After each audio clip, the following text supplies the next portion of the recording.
Hey everyone, welcome to Power Lunch. Today I have really exciting guests with us. President and soon to be CEO of Donato's Pizza, food industry titan for past 3 decades, big ski guy, father of three, maybe the proudest thing on this list, husband of Leslie for 25 years, and restaurant expansion expert, Kevin King himself. Thank you so much for being with us, Kevin. Thank you. I'm excited to be here and looking forward to a conversation. The title of this episode is going to be The Return of the King. Yeah,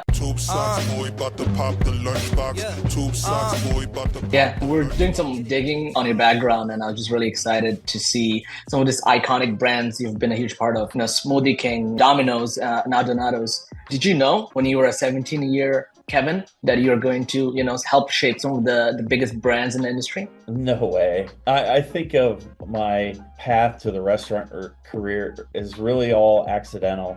I started as a 14-year-old kid working in a neighborhood pizza shop, and no way did I think at 14 or 18 or even probably 21 years old did I spend most of my career in the restaurant business, all but 2 years, and most of it in pizza. I never would have guessed that, never would have thought that. I mean, I feel like so many folks in your position. I talked to Don Fox from Firehouse Subs. I talked to Jonathan Neiman from Sweet Green. So many of these stories start that way. I think something happens to us when we get on that floor and we get addicted to hospitality. Yeah, it's amazing to me how many people started washing dishes in restaurants. And that's what I did at 14. I guess that's about all you can do in today's world. Yeah. But there is something about the pace of the industry. There is something about being and knowing that you're serving food and nourishment of the soul and nourishment of the body. I think that grabs you and keeps you in it. It's a crazy industry. It's super hectic.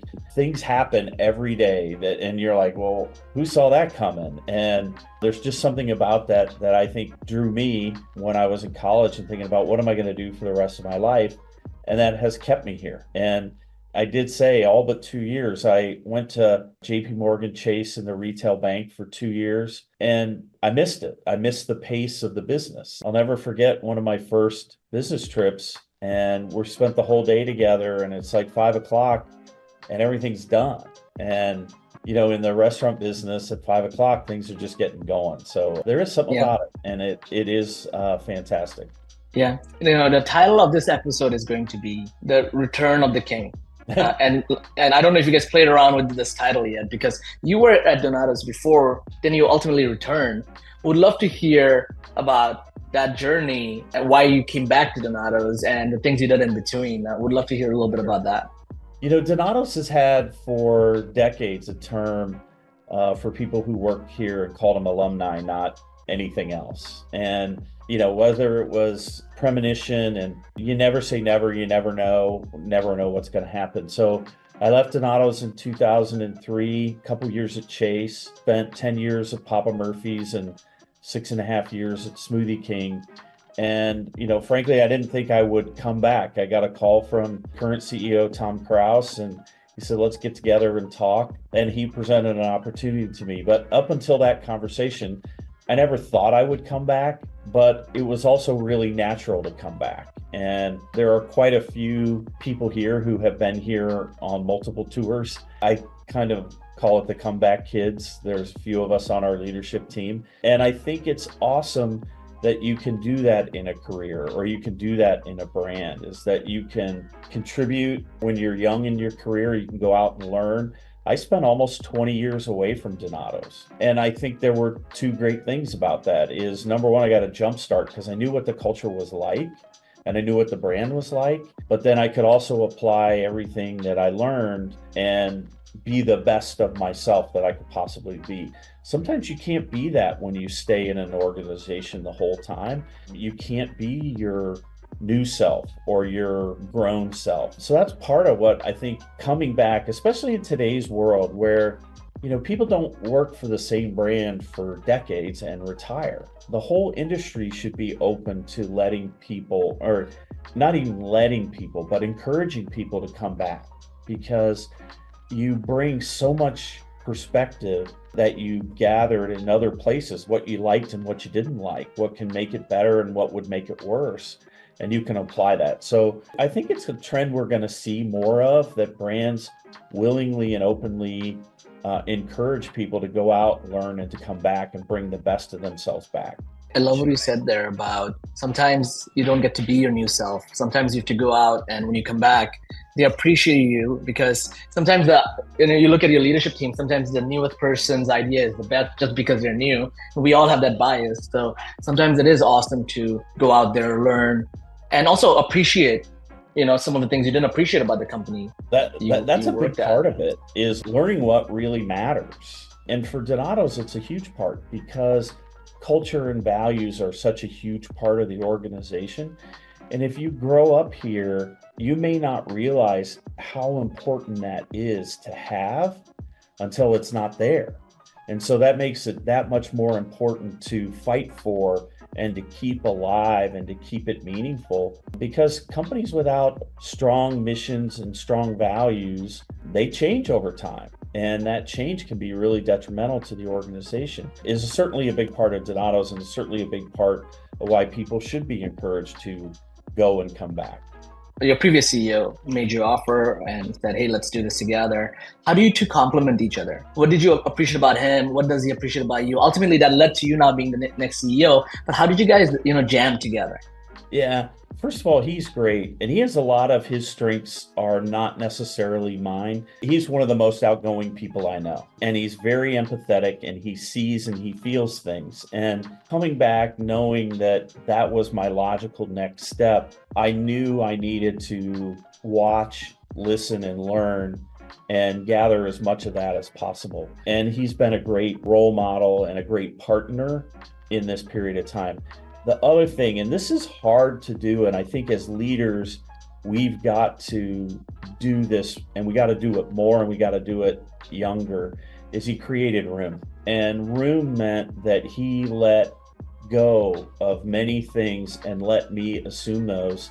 And then he could even be a better coach and mentor. And he did a fantastic job. And that's very hard to do as a leader, is to let go. And it's such an important part of being a leader. You're meant to be developing people. You cannot do it all yourself. And you can't do it all yourself, but you got to let go, and you got to let your people be who they are. Then you're best equipped to teach and coach. And those are huge, valuable lessons. And there are two things he does really well, and he did a great job as I came back. And because he let go, and because I was willing, the teaching and the coaching part happened very naturally.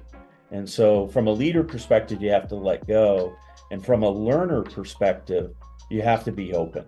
And those two things are the critical pieces in developing a relationship and becoming a team and an organization, a leader.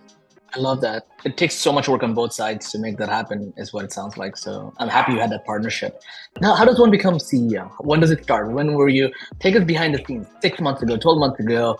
How does it all work? And what happens between the day you were told, hey, Kevin, you're up, versus today? Like, what are all the things that happen between then and now? First of all, what it takes and when it happens, it has to happen earlier in your career. You have to desire to be it. You have to work, and you have to think that, hey, I can be the leader. I can run this organization. I can be in charge. And it takes a lot of things that happen really early in your career. So it all starts way back when. And then as you grow as a leader, as you take on responsibility, as you accomplish goals through other people, then you can start to elevate yourself. And I think the biggest thing that you have to learn how to do is to have this strategic vision, because no one is going to tell you what to do. You have to have that vision as the CEO, and you have to execute it. So you have to create the vision, and then you have to share the vision, and you have to inspire the organization on the vision. So those are your three top roles as a CEO, are those three things. I mean, create, then share, and then inspire. And every day you're always on. You always have to be on. You have to be on message, and you have to be inspirational, because the organization is relying on you to be that. So that's kind of where it starts. You got to learn those skills. You got to be those skills. The rest kind of just happens naturally. So what was it like coming back to Donato's? We had a vision, and that vision was Tom Kraus was going to retire at some point. And the vision included, if I can or if I'm able, that I would be that person. So it starts with a vision, the vision communicated, and then the inspiration to make it happen. And so the other part is, do you perform? Do you have what it takes? Do you have the skills? So for me, it was just a conversation the whole time with Tom and myself. What are you doing here? How are you taking over?